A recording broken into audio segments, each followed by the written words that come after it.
ମୋ କବିତାର ଶୀର୍ଷକ ହେଉଛି ନୂତନ ବର୍ଷ 2022। ନୂତନ ବର୍ଷର ପ୍ରଣାମ କରୁଛି, ଦେଖାଇ ମୋର ଆତ୍ମୀୟତା। ସୁଖମୟ ହେଉ ଜୀବନ ସଭିଙ୍କ, ବଢ଼ୁ ସ୍ନେହ ପ୍ରୀତି ମମତା। 2022 ସମସ୍ତଙ୍କୁ ଦେଇଣ ଖୁସି, ଆଗମନ ହୁଏ ଧରଣୀ ବକ୍ଷକୁ, ହୋଇ ସମୟାନୁବର୍ତ୍ତିତା।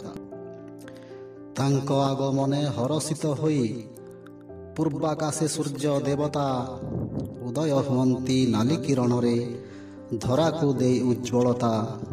ବହଇ ଶୀତଳ ପବନ, ବୃକ୍ଷଲତା ଦିଶେ ଶୋଭନ।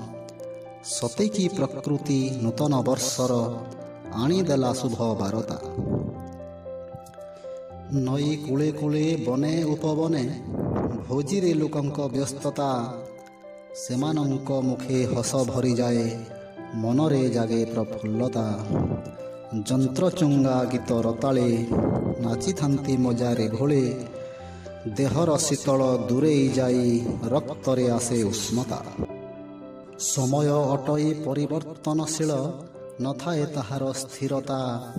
ରୀତିନୀତି ଭାଷା ବଦଳି ଯାଉଛି, ହରାଇ ନିଜର ଅସ୍ମିତା। ପ୍ରାଚ୍ୟ ଓ ପାଶ୍ଚାତ୍ୟ ମିଳନ, ଦୃଢ଼ୀଭୂତ ଦିନକୁ ଦିନ।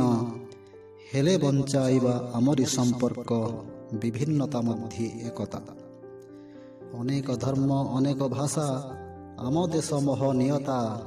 ନିଜ ନିଜ ମତେ ଗୀତ ନାଚ କରି, ରଖିବା ଆମ ଜାତୀୟତା। ଆସୁଥାଉ ନବବର୍ଷ, ହେଉଥାଉ ସର୍ବେ ହର୍ଷ। ଏକ ପରିବାର ଭାବିଣ ବିଶ୍ୱକୁ, ମନେ ବହି ମାନବୀୟତା। ନୂତନ ବର୍ଷକୁ ଶୁଭ ଦିନ ବୋଲି, ଦେଉଅଛୁ ଯେବେ ମାନ୍ୟତା। ଶୁଭର ଲକ୍ଷଣ ମିଶାଇବା କିଛି, ଯେପରି ପୂଜା ପବିତ୍ରତା। ମଦ ମାଂସ ଆଗ ନ କରି, ପିଠାପଣା ନେବା ଆଦରି। ଗ୍ରାସ ନ କରିବ ଆମ ସଂସ୍କୃତିକୁ, ବିଦେଶର ଏଇ ସଭ୍ୟତା। ବିଦେଶର ଏଇ ସଭ୍ୟତା, ବିଦେଶର ଏଇ ସଭ୍ୟତା। ଧନ୍ୟବାଦ।